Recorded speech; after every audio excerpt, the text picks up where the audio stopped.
الرحیم۔ ایسے ہی سچے اور دلچسپ واقعات سننے کے لیے ہمارے چینل کو سبسکرائب کریں۔ دوستو، آج ہم اس ویڈیو میں حضرت آدم علیہ السلام کی پیدائش سے زمین پر اتارے جانے تک کا مکمل واقعہ بیان کریں گے۔ آدم علیہ السلام کو سب سے پہلے دنیا میں بھیجا گیا۔ حضرت آدم علیہ السلام کو ابو البشر یعنی سب انسانوں کا باپ کہا جاتا ہے۔ دنیا میں جتنے بھی انسان شروع سے آخر تک آ چکے ہیں یا آئیں گے، سب حضرت آدم علیہ السلام کی ہی اولاد ہیں، اس لیے انہیں آدمی کہا جاتا ہے۔ جب اللہ تعالیٰ نے حضرت آدم علیہ السلام کی پیدائش کا ارادہ کیا اور فرشتوں سے عرض کیا کہ میں زمین میں اپنا خلیفہ بنانے والا ہوں، اس وقت زمین میں جنات رہتے تھے اور ابلیس کی بادشاہت تھی، لہٰذا آپ کے بارے میں کچھ بتانے سے پہلے شیطان ابلیس کا ذکر کرنا ضروری ہے، کیونکہ اس واقعے کا شیطان سے گہرا تعلق ہے۔ اللہ تعالیٰ نے اس مخلوق کو بہت ہی خوبصورت بنایا تھا اور شرافت اور بزرگی سے بھی نوازا تھا۔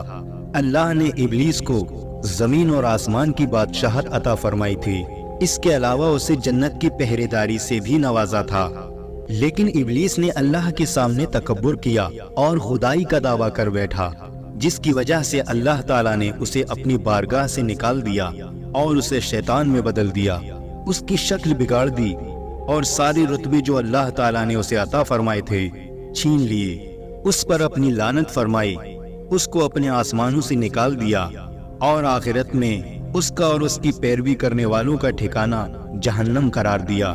دوستو، جانتے ہیں کہ شیطان ابلیس کون تھا؟ ابلیس فرشتوں کا سردار تھا اور جنت کے باغوں کی دیکھ بھال کرتا تھا۔ اس کو دنیا اور آسمان دونوں کی بادشاہت دی گئی تھی۔ فرشتوں کا ایک قبیلہ جنات سے تعلق رکھتا تھا، ابلیس انہی میں سے تھا۔ اس قبیلے کے فرشتوں کو آگ کی گرم لو سے پیدا کیا گیا تھا۔ یہ لو شعلے کی طرح نظر نہیں آتی، صرف محسوس کی جا سکتی ہے اور ساری گرمی اسی میں ہی ہوتی ہے۔ اللہ تعالیٰ نے اس قبیلے کے علاوہ باقی سب فرشتوں کو نور سے پیدا فرمایا تھا۔ ابلیس کا نام حارث تھا، دوسری روایات میں عزازیل بھی آیا ہے اور یہ جنت کے پہرے داروں میں سے تھا۔ اللہ تعالیٰ قرآن پاک میں فرماتا ہے، اور ان میں جو کہے کہ میں اللہ کی سوا معبود ہوں تو اسے ہم جہنم کی سزا دیں گے، ہم ایسی ہی سزا دیتے ہیں ستمگاروں کو۔ فرشتوں میں سب سے پہلے جس نے یہ بات کہی کہ اللہ کے بجائے میں معبود ہوں، وہ ابلیس لعین ہے۔